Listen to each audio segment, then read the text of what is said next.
एक बार एक प्रोफेसर ने अपनी क्लास में स्टूडेंट से पूछा कि मेरी माताजी सफेद चावल खाना पसंद करती हैं और मेरे पिताजी सफेद कपड़े पहनना पसंद करते हैं। बताओ मेरी एज कितनी है। कई बच्चों को हंसी आ जाती है क्योंकि क्वेश्चन ही फनी था, लेकिन कई बच्चे सीरियस हो जाते हैं।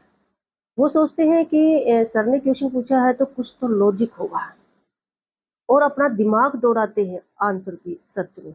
लेकिन ऐसे ही 2-3 मिनट गुजर जाते हैं, लेकिन कोई इसका जवाब नहीं दे पाता है। फिर एक विद्यार्थी खड़ा होता है। वो कहता है कि सर मैं बता सकता हूँ। सर ने कहा हाँ बताइए। तो उस विद्यार्थी ने कहा कि सर 50 साल। तुक्का ही लगाया था सर को देखकर। सर सामने ही थे, सर को देख कर आइडिया लगाया था कि सर 50 साल के आसपास है। सर कहते हैं अरे वाह, सही जवाब दिया, लेकिन मुझे ये बताइए कि ये क्वेश्चन आपने सोल्व कैसे किया। तो उस विद्यार्थी ने कहा कि सर हमारे पड़ोस में एक आदमी या एक कहूँ एक लड़का रहता है जो आधा पागल है और उसकी एज 25 साल है। और आपने जिस तरह से क्वेश्चन पुट किया है ना, आप तो पूरे पागल हो, इसलिए मैंने उसकी एज का डबल कर दिया।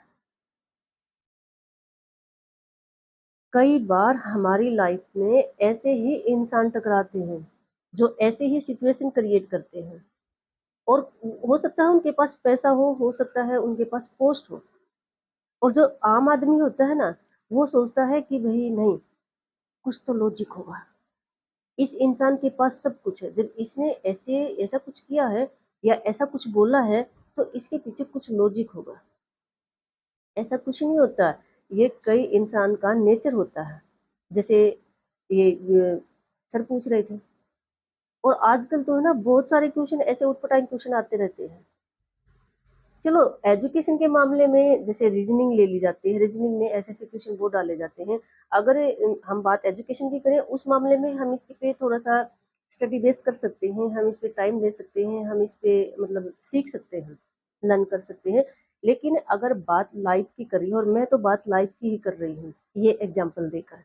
लाइफ में जब ऐसी सिचुएशन आती है ना, कोई ऐसी सिचुएशन क्रिएट करता है, ऐसा क्वेश्चन पुट करता है, क्वेश्चन का मतलब है सिचुएशन ही है या व्यवहार है, ऐसा व्यवहार करता है, तो हमेशा एक बात अपने माइंड में सेट करके रखें, जैसे को तैसा, जैसा सवाल वैसा जवाब। ऐसा ही होना चाहिए। सामने से जैसा व्यवहार हो रहा है उसको बिल्कुल वैसे ही उसी भाषा में उसको समझ में आएगा। ठीक है। और रही बात है, अगर कुछ ही बार कई बार ऐसा हो जाता है कि हमारा मन नहीं करता है, किसी कोई आगे से बुरा व्यवहार कर रहा है या ऐसी सिचुएशन क्रिएट कर रहा है, हम टालने की सोचते हैं, तो सबसे बढ़िया आइडिया है कि उसको इग्नोर कीजिए। अब मैंने क्लास का एग्जाम्पल दिया, कई बच्चों ने इसको टाल दिया, इग्नोर कर दिया, कई बच्चों ने इसका मजाक किया, उनको हंसी आई कि ये कैसा क्वेश्चन है, उटपटांग सा है। लेकिन कई बच्चे सीरियस हो गए कि सर ने पूछा है तो जरूर लॉजिक होगा। लेकिन उस लड़के ने क्या किया, जैसे को तैसे किया, और मुझे तो सही लगा। सर भी समझ गए होंगे क्योंकि क्वेश्चन ही क्या था, क्वेश्चन ही उटपटांग था। और आजकल तो मतलब धमाल है। एजुकेशन मैटर लेके उठाते हैं, एजुकेशन का जो तरीका अपना रखा है, लेकिन मैं इसको लाइफ से जोड़ रही हूँ। सच में जैसे एजुकेशन में रीजनिंग में धमाल हो गया ना, ये बिल्कुल इसी तरह से लाइफ में कुछ लोग दूसरों की लाइफ के साथ, दूसरों की लाइफ में इंटरफेयर करके ऐसा ही करते हैं।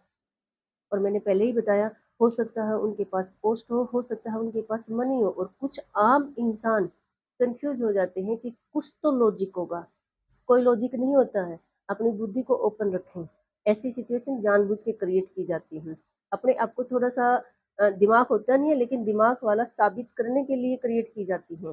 लेकिन हमेशा ही अपनी बुद्धि का यूज करें।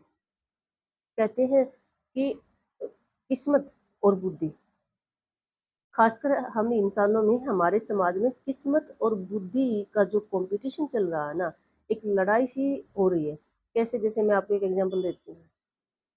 कई जगह ऐसा देखने को मिल जाएगा, इंसान के पास सब कुछ होगा, लेकिन हमें पता होगा कि उस इंसान के पास बुद्धि नहीं है, मतलब वो इतना शाणा नहीं है, इतना बुद्धिमान नहीं है जितना उसके पास सब कुछ है। तो क्या कहते हैं, इंसान की किस्मत से है। ठीक है। और कई जगह पर क्या होता है कि इंसान के पास बहुत माइंड होता है, माइंडफुल होता है, लेकिन उसके पास धरोहर नहीं होती है, संपत्ति नहीं होती है। तो कहते हैं कि वहाँ भी अमीर है, ये भी भाग्य नहीं है इसका। लेकिन हमेशा याद रखना, हमेशा ही भाग्य से बड़ी होती है बुद्धि। भाग्य को जीत लेती है बुद्धि। आपके पास अगर बुद्धि है, आपके पास चाहे कुछ भी नहीं है, धन संपदा दौलत नहीं है, लेकिन आप फिर भी एक दिन जीत जाओगे, क्योंकि आप हर सिचुएशन से लड़ सकते हो, हर सिचुएशन को पीछे छोड़ सकते हो, बुरी से बुरी। एक एग्जांपल और बताती हूँ मैं आपको, मुझे याद आ गया। सीईओ होता है ना किसी भी कंपनी का, सीईओ हम बोलते हैं शॉर्ट में। तो वो उसका जो इंटरव्यू होता है ना, उसमें क्या पूछा जाता है, डिग्रियां पूछी जाती हैं कि भाई आपकी डिग्रियां क्या क्या। सीधी सी बात है, उस इंटरव्यू के लिए जो गया है वो डिग्रियां जो होती है वो तो होता ही है उनके पास है। लेकिन इंटरव्यू में कुछ सीईओ तो बताते नहीं है, लेकिन कुछ ने कुछ ओपन किया इंटरव्यू के बारे में, तो उन्होंने बताया कि मोस्टली एक क्वेश्चन पूछा जाता है, और वो क्वेश्चन होता है कि जब आपकी लाइफ में बुरी से बुरी सिचुएशन आई, या ये कहें आप बुरी तरह से गिरे अपनी लाइफ में, तो आप कैसे उठे, आपने खुद को कैसे संभाला। और इस आंसर को फुल डिटेल में 20 मिनट में डिफाइन कीजिए। आप अपनी लाइफ में बुरे हाल में बुरी तरह से भयंकर रूप से गिरे और कैसे संभले, आप 20 मिनट में इसको डिफाइन कीजिए। और जब ये डेफिनेशन डिफाइन की जाती है ना, इसको डिटेल से बताया जाता है।